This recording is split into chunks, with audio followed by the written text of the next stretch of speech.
तो यहाँ पे हमारे पास एक ब्लैंक डाटाबेस जो है वो बन जाएगी। यहाँ पर फिर जो है अगर आप देखें तो ब्लैंक डाटाबेस के क्रिएट होने के साथ ही यहाँ पे एक टेबल जो है वो क्रिएट हो गया होता है।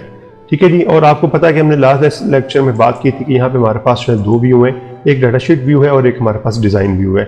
इसकी वजह से हम जो है आज टेबल के बारे में पढ़ेंगे कि टेबल जो है वो क्या है और कैसे हम इसके अंदर जो है वो डाटा वगैरह एंटर कर सकते हैं और कैसे हम इसे डिफाइन कर सकते हैं। अगर आपने टेबल जो एक नया क्रिएट करना है उसके लिए सबसे पहले आपको क्रिएट पे आना पड़ेगा और जितनी भी आपकी चीज़ें क्रिएट होती हैं माइक्रोसॉफ्ट एक्सेस के अंदर तकरीबन उन सब की जो है वो इन्फॉर्मेशन यहीं पर पड़ी हुई है। यहाँ से हम जो है वो टेबल के ऊपर जो है क्लिक करके एक टेबल क्रिएट कर लेते हैं। जैसे हम टेबल क्रिएट करेंगे अगर आप देखें यहाँ पे टेबल 2 जो है वो ऐड हो चुका हुआ है और यहाँ पे उसका जो है हमारे पास डाटा सेट व्यू जो है वो आ रहा है।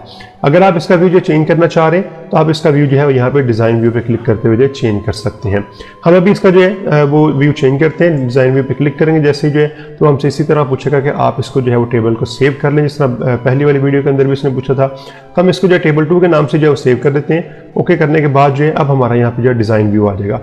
डिज़ाइन व्यू में अगर आप देखें तो ये टेबल 2 है हमारे पास जो है, यहाँ पे हमारे पास जो है कुछ ये उन्होंने जो है वो रोज़ दी हुई हैं। आप इनके अंदर जो है वो टेबल के जितने भी कॉलम रखना चाह रहे हैं आप उनको यहाँ पे डिफाइन कर सकते हैं। मिसाल के तौर पे ये आईडी है, हम इसके बाद जो है नेम डिफाइन करना चाह रहे हैं। उसके बाद हम जो है लेट्स से डिफाइन करना चाह रहे हैं कि हमारे पास जो है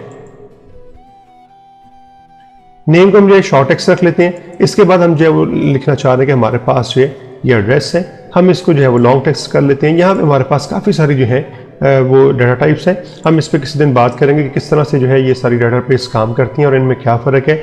अभी हम आज सिर्फ जो है टेबल क्रिएट करने की बात करते हैं। तो हम इनकी जो है वो कुछ टाइप्स डिफाइन कर लेंगे। टाइप्स डिफाइन करने के बाद जैसे ही हम जो है वो डाटा सेट व्यू में आएंगे तो यहाँ पे वो पूछेगा कि आप इसको जो है वो सेव करना चाह रहे हैं। हम यहाँ पे इसे सेव कर देते हैं।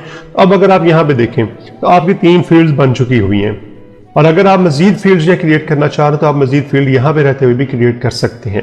देखते हैं कैसे करते हैं हम जो। पहला अगर आप देखें यहाँ पे कॉलम जो है हमारे पास आईडी है, फिर नेम है, फिर एड्रेस है। और अगर आप एक और कॉलम यहाँ पे ऐड करना चाह रहे हैं तो आप यहाँ पे क्लिक करके जो है एक कॉलम ऐड कर सकते हैं। जैसे ही आप यहाँ पे क्लिक करेंगे तो वो आपको साथ जो है पूछ लेगा कि आप इसकी जो है वो टाइप क्या रखना चाह रहे हैं। लेट्स से हम इसकी टाइप जो है शॉर्ट टेक्स्ट ही रखना चाह रहे हैं और इसका नाम भी जो है हम यहाँ पे ऐड कर देते हैं। लेट्स से हम यहाँ पे नाम जो है वो ऐड कर देते हैं सिटी जो है, ये इसका नाम हो जाएगा। इस तरह से हमारे पास जो है ये अब 4 कॉलम बन गए। तो आप कॉलम जो है वो डिज़ाइन व्यू में भी जाके जो है उन्हें डिफाइन कर सकते हैं और कॉलम्स को ही हम स्ट्रक्चर कहते हैं टेबल का जो है।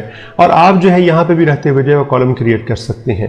जब आपने कॉलम क्रिएट कर लिए तो आप जो है अगर अब हम इसका व्यू चेंज करें, मतलब डिज़ाइन व्यू में जाते हैं तो डिज़ाइन व्यू में देखें यहाँ पे आपको फिर ये सिटी वाला कॉलम जो है यहाँ पे ऐड जो है वो नज़र आ रहा है वो है और यहाँ पे साथ इसका जो है वो डाटा टाइप भी बताई गई हुई है। तो लेकिन एक चीज़ याद रखिएगा कि यहाँ पे रहते हुए आप डाटा टेबल के अंदर एंटर नहीं कर सकते। डिज़ाइन व्यू से जो है आप पहले बाहर आएंगे, यानी आप डाटा सेट व्यू के अंदर आएंगे और यहाँ पे आके फिर जब आप डाटा जो है वो एंटर कर सकते हैं।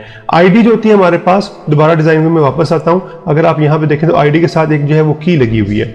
इसका मतलब ये होता है ये प्राइमरी की है। हम प्राइमरी की और ये जो कीज़ हमारे पास डिफरेंट किस्म की हम इस पर बात करेंगे। तो सिर्फ अभी आप ये समझ लें कि हमारे पास एक मेन कॉलम है या ये कह लें कि यूनिक कॉलम है हमारे पास जिससे हमने आईडी रखा हुआ है क्योंकि इसके साथ की का निशान है।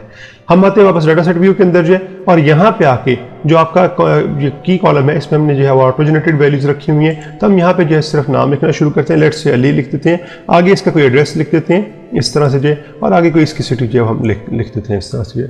जैसे हम टैब प्रेस करेंगे तो नेक्स्ट जो है वो आपकी रो क्रिएट हो जाएगी और यहाँ पे आपको नंबर देने की जरूरत नहीं क्योंकि ये ऑटो जनरेटेड नंबर है। आप यहाँ पे जो है वो अगला नाम जो है वो लिखना शुरू कर दें। ठीक है जी। तो इस तरह से जो है आप टेबल क्रिएट करने के बाद उसमें जो है वो डाटा एंटर कर सकते हैं। तो उम्मीद है आपको समझ आ गई होगी। तो वीडियो को ज़रूर लाइक कर दीजिएगा और अगर अभी तक आपने मेरा चैनल सब्सक्राइब नहीं किया तो प्लीज़ मेरे चैनल को सब्सक्राइब कर दें और साथ में लगे बेल के आइकन को ज़रूर प्रेस कर दीजिएगा ताकि मेरे आने वाली नई जितनी भी वीडियोज़ हैं उनके नोटिफिकेशन आप तक वक्त पे पहुँचते रहें। ओके जी, मिलते हैं अपनी नेक्स्ट वीडियो के अंदर।